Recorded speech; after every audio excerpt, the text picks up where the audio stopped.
तहरीक इंसाफ की 8 फरवरी को मीनार पाकिस्तान पर जलसे की दरख्वास्त मुस्तरद। डिप्टी कमिश्नर ऑफिस ने दरख्वास्त मुस्तरद करने का नोटिफिकेशन जारी कर दिया। नोटिफिकेशन के मुताबिक लाहौर में फरवरी में बैनुल अक़वामी नौइयत के इवेंट्स हो रहे हैं। क्रिकेट सीरीज, पार्लिमानी स्पीकर्स कॉन्फ्रेंस का इनकाद होगा।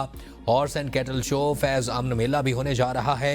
ज़रिए इंतज़ामिया के नोटिफिकेशन के मुताबिक पंजाब हुकूमत में अमन व अमान के लिए आर्मी और रेंजर्स को पहले ही तलब कर रखा है।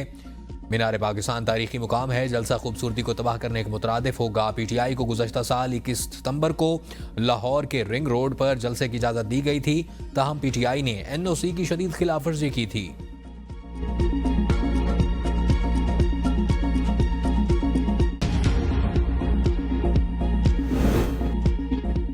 खैबर पख्तूनख्वा हुकूमत का इंतखाबात में धांधली की तहकीकात के लिए कमीशन बनाने का ऐलान। कमीशन खैबर पख्तूनख्वा में इलेक्शन से मुतालिक मुजरमाना बद इंतजामी की तहकीकात करेगा। कमीशन ये भी तहकीकात करेगा कि निगरान हुकूमत ने आम इंतखाबात के बाद इक़्तिदार की मुंतकिली तक कानूनी तौर पर काम किया। निगरान हुकूमत की तरफ से जारी तमाम अहकामात का तज्जिया किया जाएगा। कमीशन तहकीक करेगा कि 3 MPO के तहत नज़रबंदी और गिरफ्तारियां क्या कानूनी थी। इस चीज़ का भी जायजा लिया जाएगा कि गिरफ्तार अफराद को अपनी हिरासत चैलेंज करने का मौका दिया गया। गिरफ्तारी के तरीकों की भी तहकीकात की जाएगी।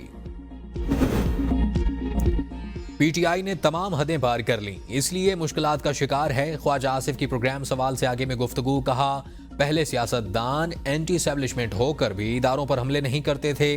PTI माजी से सीखने की कोशिश नहीं कर रही। मसला यह है कि PTI रियासती इदारों के खिलाफ है। PTI जब तक अपने रवैये को तब्दील नहीं करती, उनके लिए बेहतरी नहीं होगी। एहतजाज करना हर सियासी जमात का हक है। एक शख्स के इर्द गिर्द महवर घूम रहा है। जब तक एहतजाज पुरतशद्दुद होगा तो रियासत रद्द अमल देगी।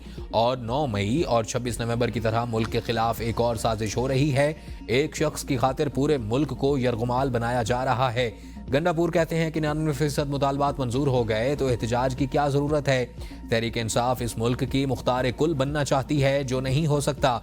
माजी में सब जमातों ने एहतजाज किया, लेकिन किसी ने लाइन को क्रॉस नहीं किया। हमने कभी रियासत की असास पर हमला नहीं किया। ख्वाजा आसिफ को फाल निकालने का काम छोड़ देना चाहिए, उन्हें नाकामी होगी। PTI ने धरना देने का कोई ऐलान नहीं किया। नैब का अगला निशाना पीपल्स पार्टी होगी। PTI रहनुमा उमर अयूब की प्रोग्राम सवाल से आगे में गुफ्तगू। कहा, PP और नून लीग झुक कर चलने के आदी हैं। बानी PTI धड़ल्ले से आएंगे और मुल्क को आगे लेकर जाएंगे। एस्टैब्लिशमेंट की अवाम में जड़ें मौजूद नहीं, इसे पार्लिमान के ताबे होना चाहिए। पूरी दुनिया में एहतजाज होता है, कभी जमहूरियत को खतरा नहीं हुआ। हम पुरअमन एहतजाज करने के लिए D चौक आए थे, हमने तो एक शीशा तक नहीं तोड़ा। गोलियां हमारे ऊपर बरसाई गईं। फॉर्म 47 की हुकूमत को इक़्तिदार के जाने का डर है।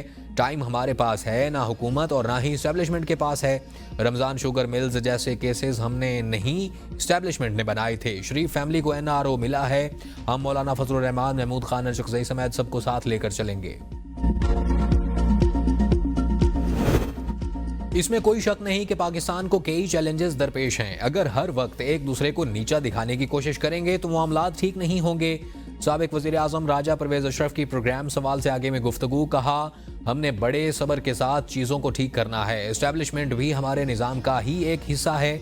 सदर मुमलिकत का दौरा चीन कामयाबी से जारी है। सदर आसिफ जरदारी ने अपने दौर में सबसे ज्यादा चीन के दौरे किए। बिलावल भुट्टो जरदारी ने भी बतौर वज़ीर ख़ारजा चीन के कई दौरे किए।